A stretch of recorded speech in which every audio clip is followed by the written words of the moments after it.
Tesla, the once undisputed king of the electric vehicle revolution, is bleeding.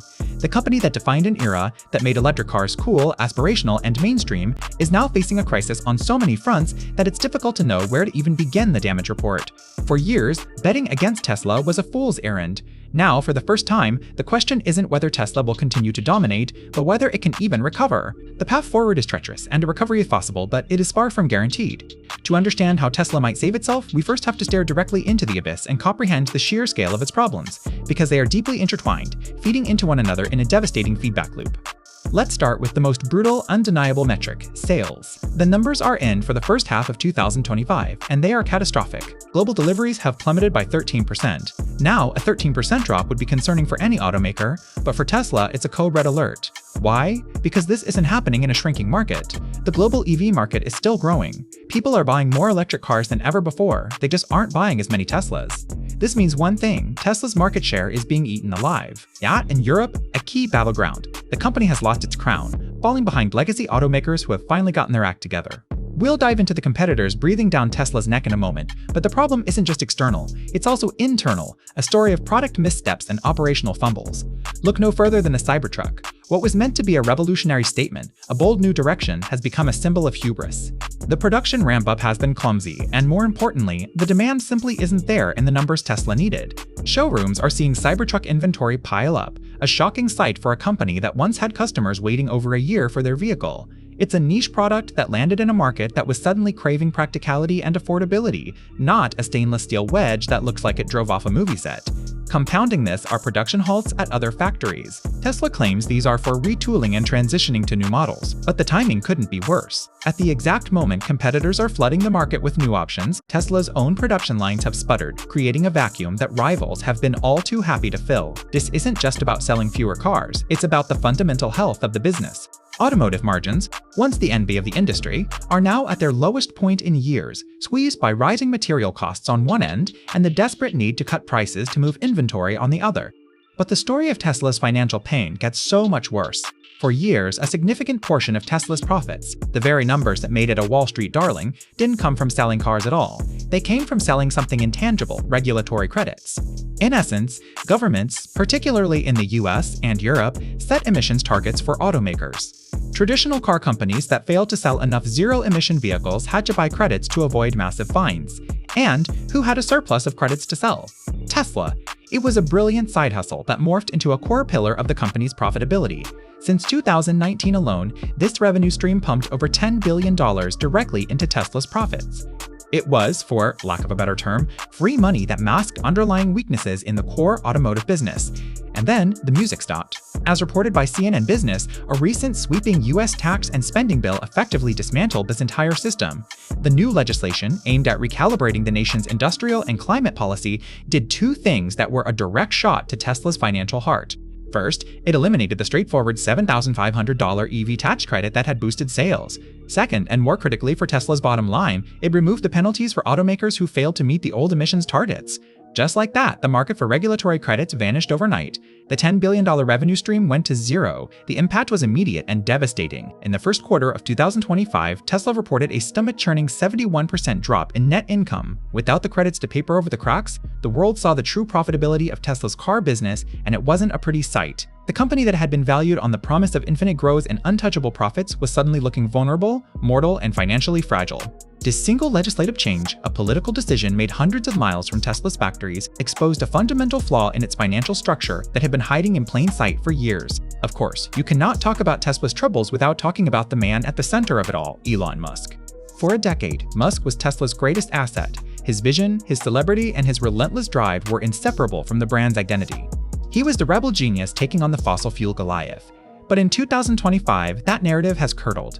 As his focus has splintered across his other ventures, and his public persona has become increasingly dominated by polarizing political activity, he has, for many, become Tesla's greatest liability. The decision to found a new political party, regardless of its platform, was a move that has torched the brand's carefully cultivated image of being above the partisan fray. The consequences are not abstract, they are visible on the ground. Protests have occurred at Tesla showrooms. A customer base that was once unified by a shared belief in a technological, sustainable future is now fractured. For a significant portion of potential buyers, particularly those who were drawn to the environmental and progressive image of the brand, associating with Tesla now feels politically fraught. This isn't just anecdotal. Sales data in traditionally liberal-leaning states and countries show a disproportionate drop, suggesting a direct backlash. As one CNN report highlighted, the central question now is whether Tesla even has the full-time CEO it so desperately needs. Musk's attention is divided. His leadership presence at the company's headquarters is sporadic, and critics argue that this absence has created a leadership vacuum at the precise moment that strong, steady, day-to-day management is required. The company is navigating a perfect storm, and the captain is busy fighting other battles on other seas, and into this leadership vacuum and operational chaos, the competition has stormed the gates. For years, the threat from legacy auto was dismissed as a joke. They were dinosaurs, too slow and bureaucratic to ever catch up. That is no longer true, and the more immediate threat is coming from the East. Chinese automaker BYD, a company that builds not only its own cars, but also its own batteries and microchips, is on the verge of surpassing Tesla in global EV sales. Their advantage is simple and brutal: lower cost and complete vertical integration. They can produce quality electric vehicles for a fraction of the cost, and they are scaling at a speed that is simply staggering. Meanwhile, the so-called dinosaurs in Detroit and Germany have learned to run.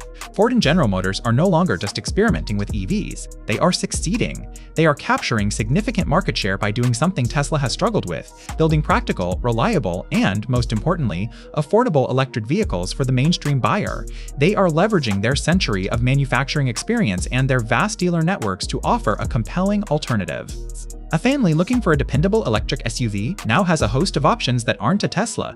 The market has become commoditized, and in a commoditized market, brand prestige can be quickly eroded by price and availability. Tesla's lineup, which essentially still revolves around the aging Model 3 and Model Y, suddenly looks stale and overpriced compared to the wave of new products hitting the market.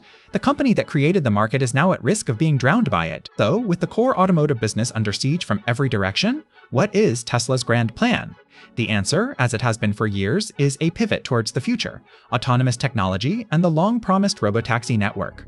This, according to Musk, is the real prize. The cars are just a platform. The true value will be unlocked when millions of Teslas can operate as autonomous taxis, generating recurring revenue for their owners and for Tesla itself. This is the narrative that keeps the stock afloat: the promise of a future so vast it makes the current car sales numbers seem irrelevant.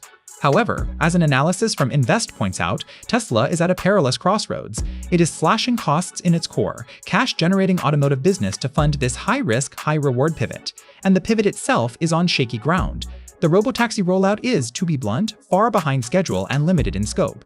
While Tesla has been promising a coast-to-coast-to-coast autonomous drive for years, competitors like Alphabet's Waymo are already operating fully driverless commercial ride-hailing services in multiple cities. Waymo's approach has been slow, methodical, and geographically limited, but it's real. It's happening now. Tesla's full self-driving technology, while impressive, remains a beta product, a driver assist system that still requires constant human supervision. The leap from a Level 2 or Level 3 system to a fully autonomous, regulator-approved Level 5 robotaxi is a chasm, not a step.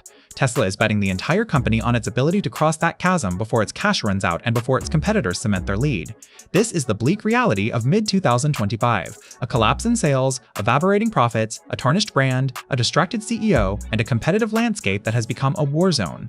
It's a miracle the company is still standing. But it is. And despite these monumental challenges, there are clear, albeit difficult, pathways to recovery. Tesla is not dead yet. The question is whether it has the discipline and the will to take the necessary medicine. The first, most critical step to recovery lies in the product. Tesla must regain the mass market it has lost. The single most important project on its roadmap is the successful, full-scale launch of a truly affordable vehicle. The context provided refers to a hypothetical $25,000 Model Y Juniper, which, if it can be brought to market quickly and produced at scale, could be a game changer. This isn't just about launching a new car, it's about launching a direct assault on the core strength of its new rivals like BYD. It would immediately re-engage a huge segment of the market that has been priced out of a Tesla. It would change the narrative from one of decline to one of renewed growth. But the execution has to be flawless. Another troubled production ramp-up like the Model 3's production hell or the Cybertruck's debacle would be fatal. They need to build it profitably, reliably, and in massive volumes from day one. Everything hinges on their ability to get this right. The second path to recovery is leadership and brand repair. This is perhaps the most difficult and sensitive challenge. Elon Musk must make a choice. He must either recommit himself to the full-time operational leadership of Tesla, stepping back from the political brinkmanship that is actively harming the company, or he must empower a new leader to do so. The model of a Tim Cook to a Steve Jobs is often cited for a reason. Tesla needs an operational genius, a master of supply chains and manufacturing efficiency, to steer the ship while Musk focuses on the long-term vision. This would serve two purposes. First, it would bring desperately needed stability and focus to the company's day-to-day execution. Second, it would send a powerful signal to the market, to investors, and to alienated customers that Tesla is refocusing on its core mission. The brand needs to be detoxified. It must pivot back to being about innovation, engineering excellence, and the transition to sustainable energy, not the political grievances of its CEO. This requires a conscious, disciplined, and sustained campaign to change the conversation, a feat that is impossible if the source of the brand damage remains the primary spokesperson. Third, Tesla must return to a state of operational excellence. The company became a behemoth by revolutionizing manufacturing with things like gigapresses and a relentless focus on efficiency. It needs to get that magic back. This means fixing the production and delivery imbalances that have led to inventory gluts. It means fine-tuning factory lines to maximize output and minimize downtime.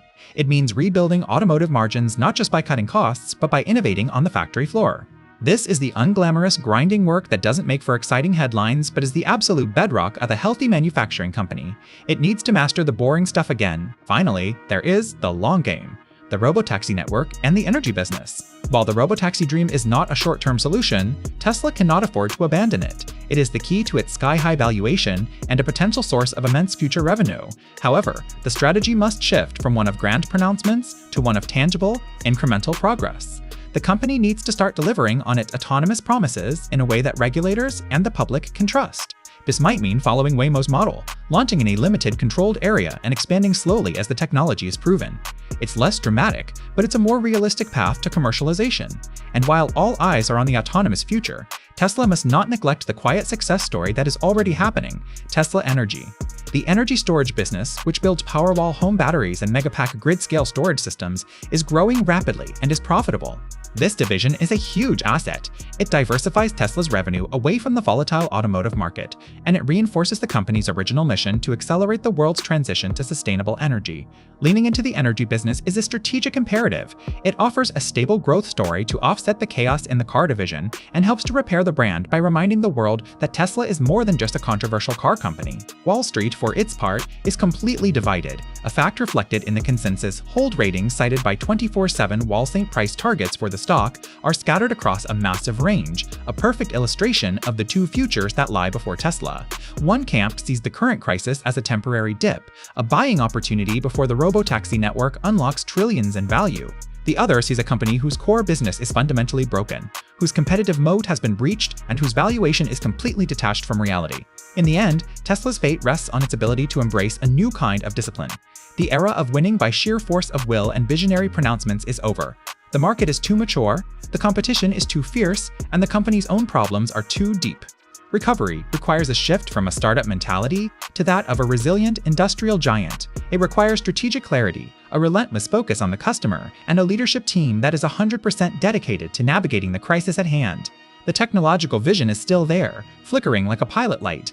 But without a foundation of operational stability, financial discipline, and brand trust, that flame risks being extinguished for good. Tesla can recover. It has the technology, the talent, and the brand recognition to do so. But it requires a profound change in strategy and leadership, starting now. If it makes these changes, it could very well stabilize and lead the next phase of the mobility revolution. If it doesn't, we may be witnessing the beginning of one of the greatest collapses in modern corporate history.